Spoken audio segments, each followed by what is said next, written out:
এই অসমত অসমীয়া আধিপত্য থাকিব লাগিব অসমত অসমীয়া আধিপত্য থাকিব লাগিব বিজেপি গুণ্ডাগিৰি বন্ধ কৰিব লাগিব এতিয়া কথা হ'ল নাগৰিকত্ব সংশোধনী বিলখন এই বিলখন অহাৰ আগতে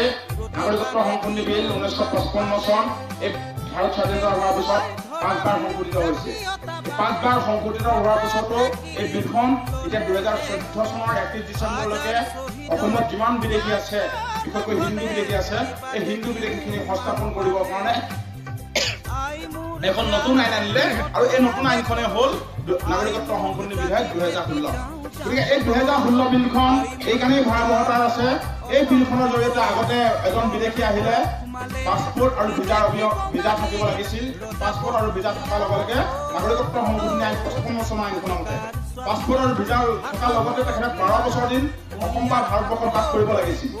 আৰু এতিয়া এইখন আইনৰ জৰিয়তে কি হৈছে নাগৰিকত্ব সংশোধনী আইন 2016 আইনৰ মতে এই আইনৰ মতে কি হ'ল পাছপোৰ্ট আৰু ভিজাৰ অবিহনে এই আইনখনৰ জৰিয়তে তেখেতে 12 বছৰ নালাগে 6 বছৰ দিন থাকিলে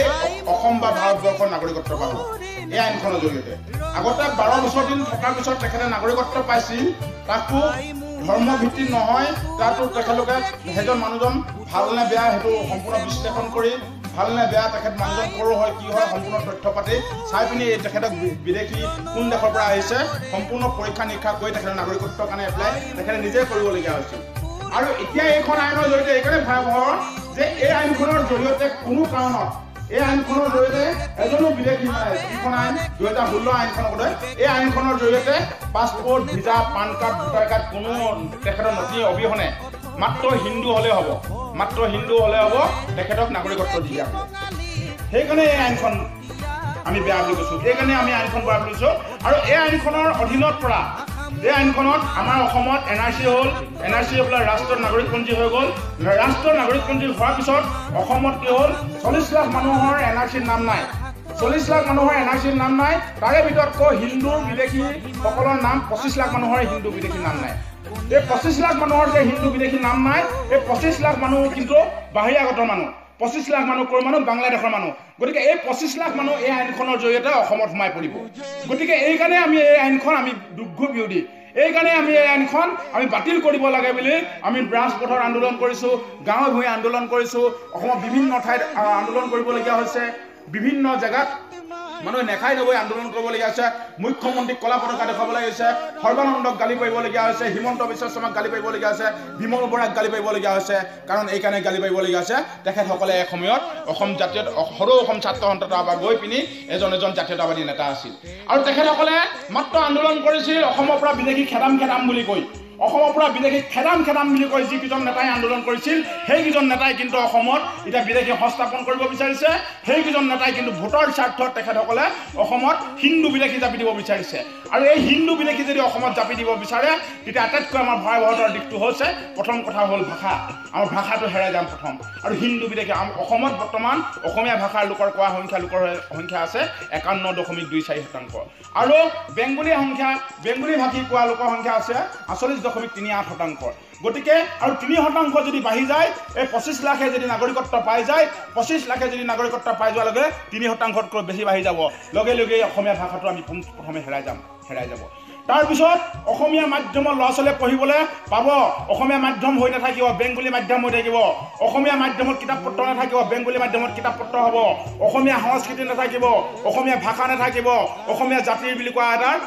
লেধকে জীয়াই থকা এক জাতি হৈ থাকিব কাৰণ তেখেতলোকৰ সংমিশ্ৰণত এই জাতিটো জীয়াই থকাৰ কোনো কাৰণতে তেখেতলোকে নিবিচাৰে মাত্ৰ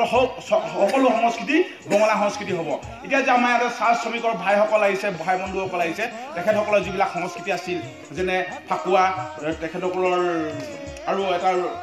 আছে কি আছিল এটা মই পাহৰি গৈছো তেখেতে সেই উৎসৱটো তেখেতলোকৰ সেই উৎসৱবিলাক নাইকিয়া হৈ যাব নাইকিয়া হৈ পিনি কি হ'ব দুৰ্গা পূজা তেখেতলোকৰ জাতীয় উৎসৱ হ'ব আমাৰ অসমীয়া মানুহৰ যি উৎসৱ আছিল এই উৎসৱবিলাক ক্ৰমান্বয়ে নাইকিয়া হৈ যাব যেনেকৈ এইবাৰ ভোগালী বিহুটো আমি যেনেকৈ উলহ মালহে পাতিবলগীয়া আছিল এই ভোগালী বিহুটো উলহ মালহে পাতিব নোৱাৰিলোঁ কি কাৰণে নোৱাৰিলোঁ এই নাগৰিকত্ব সংশোধনী বিলখন বাতিলৰ দাবীত অকল আন্দোলন কৰি থাকোঁতে এই নাগৰিকত্ব সংশোধনী বিলখনৰ ভয়াৱহতাৰ দিশবিলাক চাই অসমীয়া মানুহে গাঁৱে ভূঞে নাগৰিকত্ব সংশোধনী বিলখনৰ ওপৰত যি যোদ্ধাৰ আন্দোলন হ'ল এই ভয়াৱহতাৰ দিশটোৰ ওপৰত লক্ষ্য ৰাখি অসমত এইবাৰ ভোগালী বিহুটো বৰ উলহ মালহে পাতিব নোৱাৰিলে কাৰণ এইকাৰণে নোৱাৰিলেও ভৱিষ্যতৰ তাৰিখত যদি এই নাগৰিকত্ব সংশোধনী বিলখন যদি গৃহীত হৈ যায় অসমত কিন্তু ভোগালী বুলি নাথাকিব ভোগালীটো দুৰ্ভোগ হ'ব ভূপেন হাজৰিকাই কোৱাৰ দৰে ভোগালী যদি দুৰ্ভোগ হৈ যায় ৰঙালী কিন্তু কঙালী হ'ব গতিকে এই জাতিৰ দুৰ্যোগখনত অসমীয়া মানুহক ৰাজপথত আন্দোলন কৰিবলৈ যাওঁতে ৰাজপথত দিল্লীত কিন্তু সৰ্বানন্দ সোণোৱাল হিমন্ত বিশ্ব শৰ্মা বিমল বৰা তপন কুমাৰ গগৈ ঋতুপৰ্ণা বৰুৱাহঁতৰ দৰে জাতীয়তাবাদী নেতাসকলে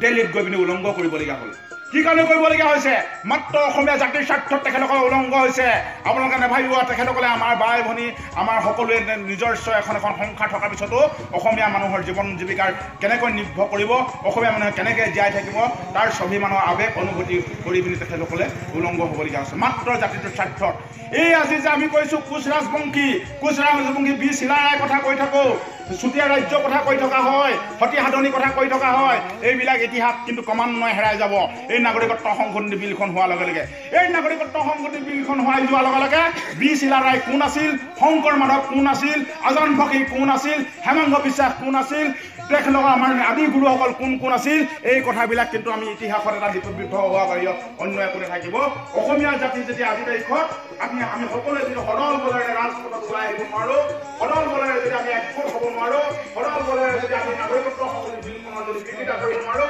বিজেপি আৰু RSSৰ এতিয়া দালাল কৰা নেতাবিলাকক যদি আমি তেখেতসকল দালাল কৰা বন্ধ কৰিব নোৱাৰোঁ তেতিয়া তেখেতসকলক কিন্তু আমি অসমৰ পৰা এই নাগৰিকত্ব